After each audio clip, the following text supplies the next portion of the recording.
Greetings. So, yeah, there you go. Oh, thank you. Sit down, my friend. Yeah, it's going to be a long. Yes, yay. Alrighty, brilliant. Hello, here we are in Kujin. Cool. So this is Erica, I'm Sheree, and what we're doing is hanging out like two normal people, having a glass of wine.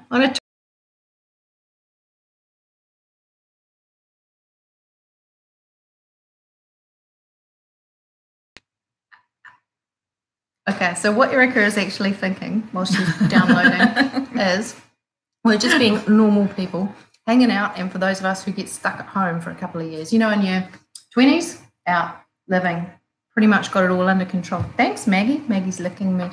Maggie's not That's a person. Good one. And then 30s, it's all, holy cow, this is fantastic. Look, I've got it all going on. I've got this. 40s is, holy shit, maybe I don't. I'm meant to have this sorted and that sorted, and I'm meant to be there instead of here. And I was there, but then I left, and then I'm now here again, and it's all juggled, and I'm cocking it up. And then 50s, don't know yet, but I'm pretty sure 50s is when it all comes together. I can't wait. So, yeah, you're right. I think 40s is when you sort of have those setbacks and they derail you a little bit because you do think that. Mentally. They do. Because you've just assumed you have. You've assumed that you know what you're doing and things shouldn't go wrong, and you've done everything you can to mitigate Damage, control. Yeah. Things should be sorted. Totally, and we also think that we should be sorted with ourselves a lot more as well. So what we're doing here is, did you know in YouTube, you probably didn't know this, I've just found out myself. I'm just discovering. Okay, cool. That when you like something, no one can tell who it is. So if something resonates and makes sense and you like it, you feel free to like it. We don't know who you are. We're not going to track you down and make you like more of our stuff. That's right. So you remain anonymous, which is really cool. Unlike Facebook and Instagram. We like anonymity, don't we? Yes, being the Verts. Yes. Because one of us is an introvert and one is an extrovert. You probably don't know which. And one of us is an ambivert. Oh, I knew there would be more Verts. Yeah. Wow. Yeah, I found that out today. Oh, and I'm so disappointed. I didn't do any research on Verts, but I know which one. And do you know what Vert means in Francais? Green. Green. Yeah, it's green. All right, cool. So we're having some green ketchup. Green juice. Green. Yes, before it turned red. Excellent. But if we're doing French, I guess. Tea. So this is our version of green tea. Yeah, and we are slightly delusional because we deserve to be by at this age. We can choose what we like for our own reality. I was going to say, we don't need to say what time it is because it's live. Yeah. So good morning.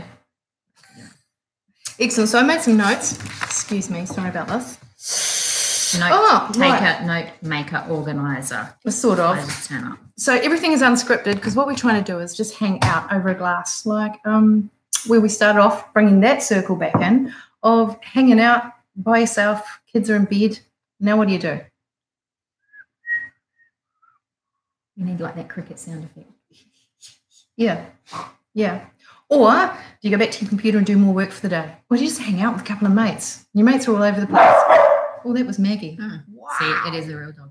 But don't you think whatever you do, you tend to feel guilty? Like, isn't that one of the big things? You get to the end of the day and you feel guilty if you're kind of doing nothing. There's a lot of decisions around how to make use of that time because it's so rare.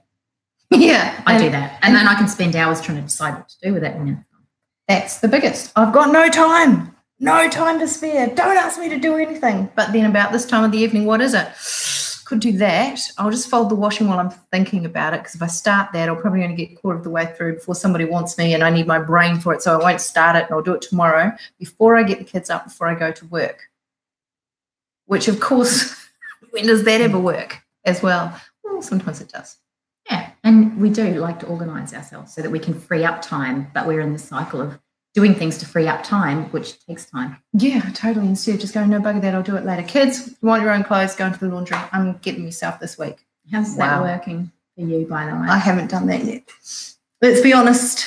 Okay, so can I just chuck in here too, because this name gets bandied around a lot, especially at women and especially at capable women, and it's the control freak. And I have an issue with it because it has such a negative connotation, but I think people who are generally organised and take matters into their hands and get shit done can be sometimes cast with this really terrible term of being control freak. And my kids don't unpack my groceries because they know that I like things put away, which does make me something of a control freak. But yeah, what's your reasoning behind it? it's a really good excuse for slightly less capable people or slightly less motivated people to take advantage of your control freak tendencies. Yes, so on that note, when these kids grow up, you want them to be independent, free, self-serving, be able to find things in a cupboard and look after themselves and not waste money because they haven't put things too far away to be able to get. So am I teaching them that? Is that a lesson they're going to learn themselves? Yes, in their own homes. Okay, yeah. Cool. All right, sweet. It's your home, your rules. Why not? And when it happens, because it will happen, and you're quite right. So there's two different ways to do this. You can teach them. You can teach them through sheer dogged determination. You will do it. You will do it. And I've actually seen that method applied and not all that successful, by the way. You can do it through just failing. Wasted groceries? Yeah, all of it. Yep. So what is the backlash from that, though? It's only wasted time and money. And sure, those are two of our most precious resources after health. So if we ain't got that, we ain't got nothing. Then is there a limit to how much of that? When do you kind of go, okay, I've lost enough time, I've lost enough money, I've lost enough energy, I'm sick of rocking in the corner because this isn't working. Fetal position. So there, the other strategy is this. You do it. This is what I tell people who accuse me of being a control freak. I'm modelling the behaviour that they're going to need to have when they get into home. And after those first few disastrous grocery shops where they go to bed and leave the groceries on the bench, they go, oh, the milk's off. That's right. I remember how it works. Yeah, I've seen this. And it's instant because it's all in there. It's just not being activated. It needs to be activated through necessity, and it's not a necessity. Okay, that's a really good theory. I like that one. I really do. It's not going to get me the positive parenting award. But yeah. No, I'm not going to put a but on that. Sure. We'll see. If you're all around in 5 years' time, that makes me and I'll tell you if it works or not. Yeah, totally. Yeah, well, exactly. And that's one way, and another is, right, here, kids, it's your job. And I do have a little strategy, and that's leave. So on the times that I do need just to get it done, and because I go away, about when I'm traveling, and I know it happens when I'm not here, out of necessity. So I negate the necessity. And that's because you're double parenting, aren't you? I am, yes. I think that's a nice way to look at it. I used to think I was a bit of a dirty hoe bag in my own mind for being a single mother.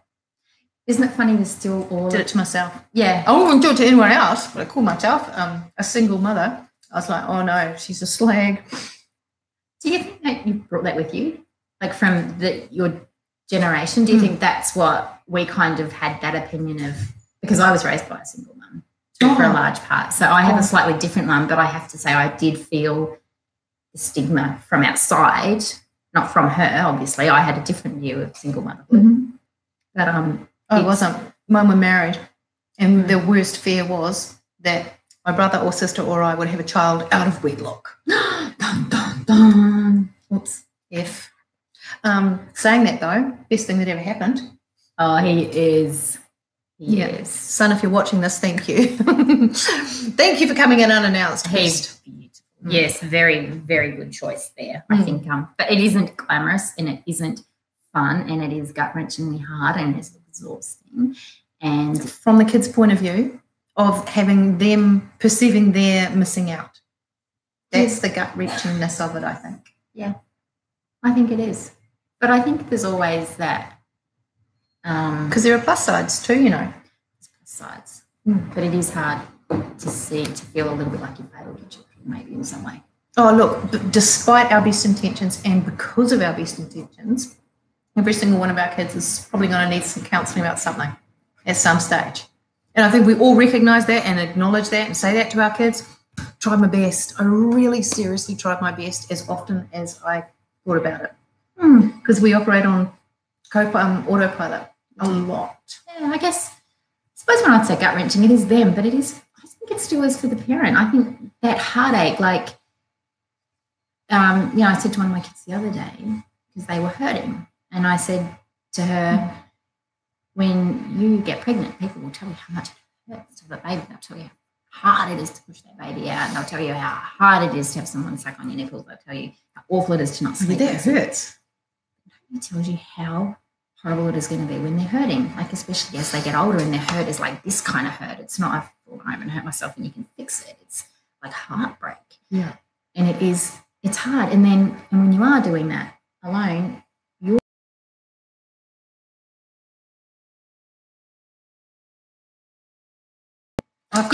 take half of, I've got their pain. Can you take half of that off me? So I think that's one of the things. But it's also the putting them on a plane, sending them away, the separation. Like that's something that a lot of people grow into and learn to appreciate as their time. And I think all of that's really, really important. But I think most parents still find that, sending the child sort of out into the world, especially when they're still quite small, to go to the other parent. Yeah. No, it's good and it's enriching for them and all of that, but there's always a separation that you don't have if your parents are together. Which is a good thing. Oh, yeah, that's it. That's one of the bonuses when you're double parenting. If you're fortunate enough to have a vaguely respectful relationship or a deeply respectful relationship with the other biological parent, then you get a week off every now and again. What? When do you ever get that? When you're married or with the partner? That does not happen. No. Oh, bonus. Okay, cool. All right. So what else is there? Another really great thing about double parenting is that, sure, you don't get to share the pain, but you do get to trust yourself. You don't have to bounce an idea off another person. Go, well, I think, well, what do you think? And then have that doubt put on you as well. You're doing your best all the time. Yep. And you have that conversation with yourself of if, when, why, for, pros, cons, don't know, trust my gut. I'm pretty sure this will work. And you follow it through. But it's a lot easier to doubt yourself if there's somebody to bounce an idea off. And the other thing is, even if you're sure and the other person's sure on the other side, then what do? Conflict. Shit. Yes, then that has to be worked out. I didn't think of it in that way. And you're right, I have very low conflict. Yeah, totally. Absolutely. Oh, I have it, but it's internal. Yeah, not external. And you'd have both as well.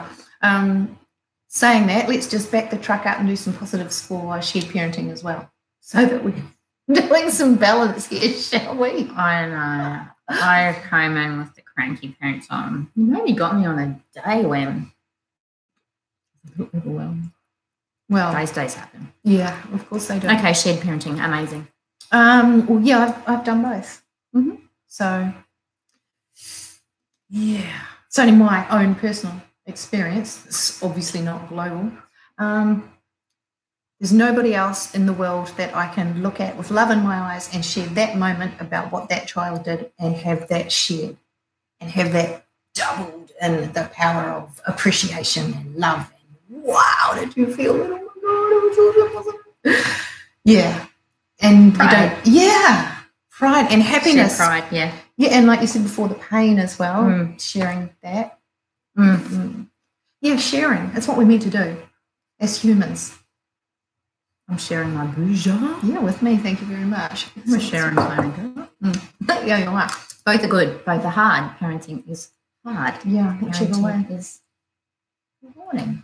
Parenting is never perfected. It's ridiculous that after all of these generations, we're still making the same fucking mistakes. We are. Haven't we learned anything?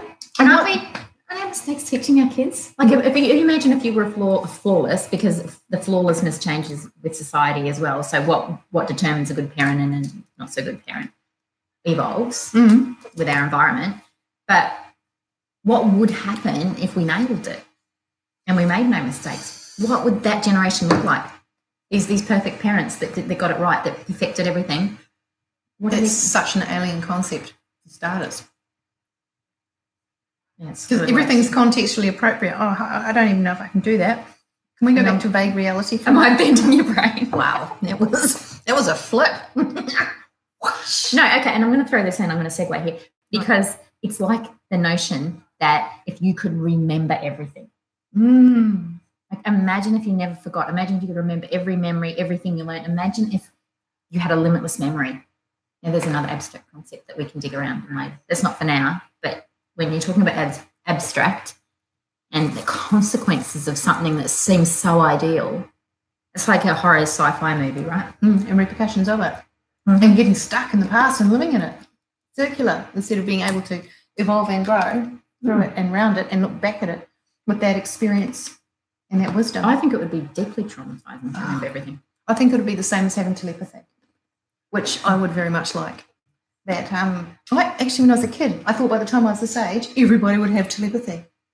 And we'd all be able to read each other's minds, know where we're at, and think, oh, that person's, no, I'll just steer clear of them, make a wide berth for safety reasons. And other people go, I used to think like that too. Excellent, I can be friends with them because I know where they're going to go from here.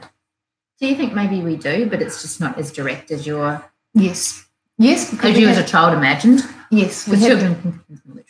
Yeah, black and white, absolutely. Yes, absolutely. And there are sometimes when you say the same things out of the blue about, there's no context, and both of you go, Jamaica would be great.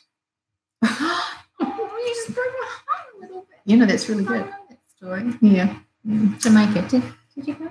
No, not yet. We've only just done the list. Sat down, family, the three of us. Now that the eldest is in Queenstown, New Zealand. Woohoo! I'm going to be... Yeah, next week. Oh, hello! Despite the best efforts of the child in the knee. That child in the knee? Oh, you didn't hear about that? No! May I? There is a catch. Oh, I hope I don't hurt myself. So, the child who plays netball isn't going to be skiing next week, regrettably. She's very sweetly offered to wait and make her pay for the small price of non-stop hot chocolates, which I think is very big of her. And it's going to hurt me financially. But $10 a pop. It'll be worth it. Hey, I've just had an idea. Sorry, I'm not listening. That's okay, because I'm rambling. You need to wrap it up. Excellent, Cole. All right, about what if one of the reasons that we don't learn and we haven't really evolved much is because the lessons that we learn from our teenage years to late 20s, early 30s in some of our cases, from exploring, from doing the things that you're not meant to do. If we're not sharing those with our kids, then how can we evolve them to be harmed than we were at that age? So, for example, drugs.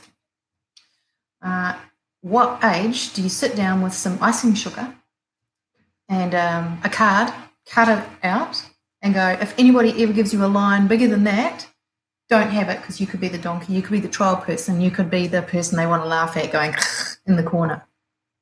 It's probably not going to happen.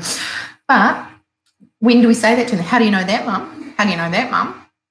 And I think the best thing you can give your children is honesty, because they'll give it back. So whatever it is, whatever your truth is, I think you should share it with them. Age appropriate, of course. Which is a bit of guesswork. Well, it is if you're not the just parent. Before it's legal. But there's illegal stuff you're going to have to tell your kids. There is. You're going to have to share things with your kids. But I think what I want my kids to do and what I want to teach them to do is challenge and question and ask and not even so much saying, I did this, you're going to do it, and when you do this is what happens. More about saying, okay, if this happens, have you got the tools to question it or to... And if you're going to enjoy yourself, please keep to a limit of this amount. Because if you want to try it, cool, great, fantastic. Do some research. Here's my story. Oh, that doesn't happen. What am I talking about? No, and this is it. There's no excuse. There is no excuse for not knowing stuff, because anything you want to know is available within moments. You could literally be sitting in the bathroom with that in front of you going, what does it look like? What might happen? Like, I think... How much speed should I have? What will ecstasy do to me? They might ask you. And if you're a parent who doesn't have that experience, you can't tell them. No, you can research it together. You can research together. And that's what I think. Breaking down barriers, transparency, honesty, and making sure they ask the questions and they educate themselves if you can't. And breaking down the barriers is through time. Wednesday evenings going to the local library, hanging out and working on a school project together. Wow. And then if you do, going out for dinner afterwards. You know, if you can communicate saying, well, I'll take you to wherever you want to go. Do you want to go to Japanese sushi or what do you want? Let's do school projects. Won't tell me they don't get any homework. Okay, cool. So there's no school projects anymore. I don't know. I don't have a child at high school anymore. I don't know. My last school project was a mousetrap. That's Not well. quite a few years ago. Earlier this month for me. Oh, really? I don't know, month or so ago. Okay, cool. That's for the young one. If I ever put up a tutorial of how to make a mousetrap car, don't watch it. Watch one of the other 300. They all know more than me. Won't even work. Oh, blast. All right, so this parenting, double or single, doesn't matter, does it? Because the kids are going to grow up despite our best efforts and because of our best efforts. And we're going to do our best as often as we possibly can, but we can't all the time give our best efforts either. No. Why not? Because we're only capable of so much and we need to understand our limitations. Because being guilty and berating yourself constantly about what you're not doing. And I find this really hard now because we're constantly exposed to people who are doing school projects with their kids in the library on a Wednesday afternoon. Our ability to compare is so much more than it ever was. People used to just get on with doing the best they could with what they had. They might sit down and watch the news at night, but we're bombarded with people doing it beautifully, better, faster, with better results. Like everything out there, we have these opportunities to compare ourselves to what other people are doing and question whether our way is right or whether we are doing it well or not. Cocking it up. Absolutely, which is exactly the point of this. It doesn't matter. The fact is, if you're out there sitting there Thursday night going, what the hell can I do now? I'm bored. I need a glass of wine and I don't want to have it by myself. Hi. Pleased to meet you. And for God's sake, drop a line below. Say hello, say something. Or ask a question. Get in touch. There are plenty of opportunities for doing so. There's Instagram, Facebook, here. Where are we? YouTube. Okay, I had a lovely senior moment there.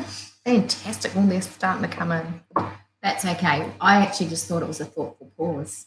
Yes, and I was really impressed because I ramble. I have like the no kind of filter for the inner dialogue.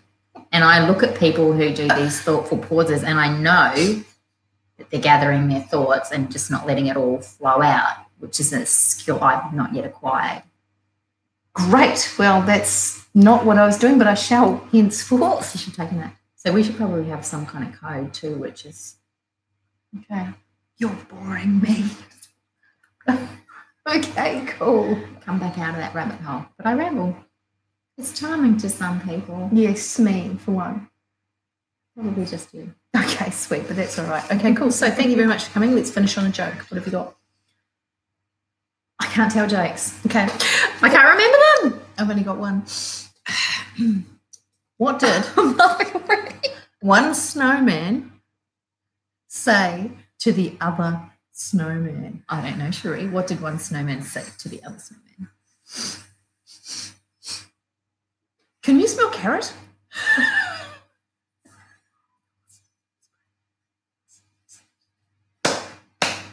Some people go, oh, that's disgusting. Those people. Have a lovely evening. Thanks for tuning in. We'll see you again soon. I think I got it. You didn't get it. Why is that disgusting? I don't know. It's not disgusting. It's not disgusting. Well, hey, we're all different. It was a little 22 minutes. Cool, excellent. Oh, look how many